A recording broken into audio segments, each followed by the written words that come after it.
guys, welcome back to my channel.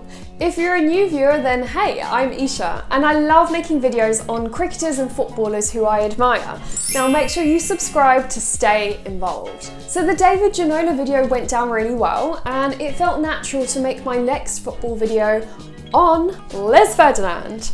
As a Newcastle fan, I regard Sir Les as a truly memorable player during the Kevin Keegan era at the Toon, and it's really hard to believe that Les Ferdinand only spent 2 years on Tyneside, considering the impact he made.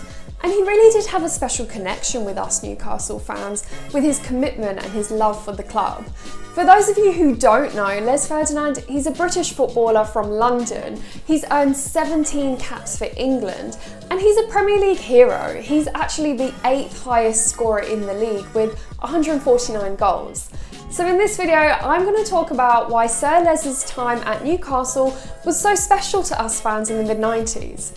Let's take a trip down memory lane.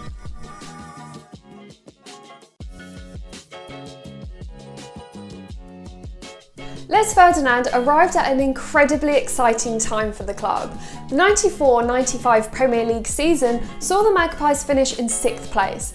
Andy Cole had departed in January 95, so Kevin Keegan used the summer of 95 to hunt for his new number 9 and strengthen the squad in preparation for an explosive 95-96 campaign. He was building a formidable side, investing heavily in players from across the globe, from Warren Barton to David Ginola and Shaka Hislop, and Les Ferdinand was Newcastle's biggest signing at £6 million from QPR. He went on to show he was worth every penny in his first season at the Toon. He'd obviously inherited the number 9 shirt from Andy Cole, so Sir Les had big football boots to fill. In his time on Tyneside, Andy Cole had broken the club's goal-scoring record, and his heroics had earned him the PFA Young Player of the Year.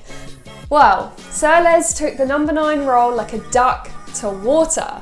He was an instant hero. He scored a staggering 29 goals in his first season, and he played a huge role in the entertainers. Newcastle took the English football world by storm with their most competitive league performance. Second place was their highest finish for decades, and despite not coming away as a title winner, Sir Les had earned a memorable personal achievement as Pele presented him with the PFA Player of the Year award for the 95-96 season. The 96-97 season was the most memorable one for me as a Newcastle fan. My first game was actually in September 95, and although I was young, I could recognise how the mid-90s were a defining era for the club.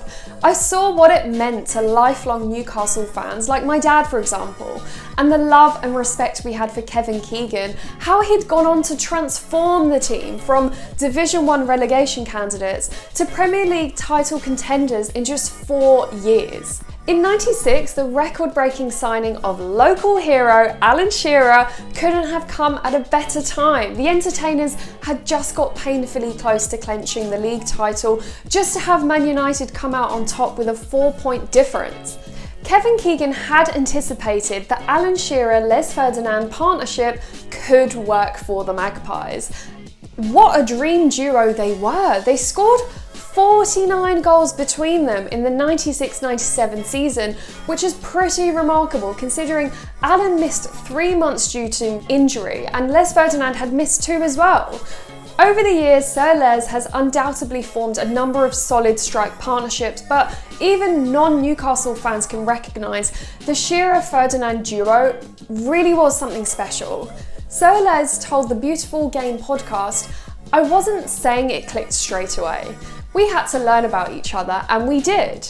I used to stand in the centre circle before kick-off and say to him, 'Shall we terrorise these today?' That was the mentality, and he would just go, 'Yeah,' and we would just go about our business." Sir Les's time at Newcastle United came to an abrupt end in 1997. Kenny Dalglish came on board after Kevin Keegan's departure. Now, Dalglish essentially secured a deal for Ferdinand with Spurs in order to free up funds. So, although Spurs was the club he had supported as a boy, Sir Les has always expressed his regret at the move. Last year, on the Sky Sports Transfer Talk podcast, he said, "I didn't want to leave Newcastle United. I was there for 2 years and I would have spent the rest of my career there. I thought it was a great club and I thought we were on the cusp of winning something."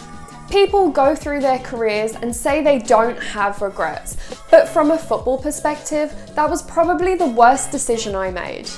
Newcastle fans will remember the emotional occasion when he returned to St James's Park for the first time as a Spurs player. He received a standing ovation and he was clearly overwhelmed at the heartfelt reception. Although things ended sourly, Newcastle fans will always regard Sir Les as a hero of the 90s. He continues to voice his affections for the Magpies, and in 2017, he was inducted into the Newcastle United Foundation Hall of Fame. Sir Les's contributions in a black and white shirt will always have a special place in my early memories as a young Newcastle fan.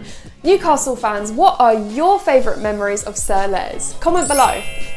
I really hope you guys enjoyed this one. Make sure you subscribe, like, comment and share it if you did. And watch my Alan Shearer and David Ginola videos if you haven't already. Let me know who you want my next video to be dedicated to.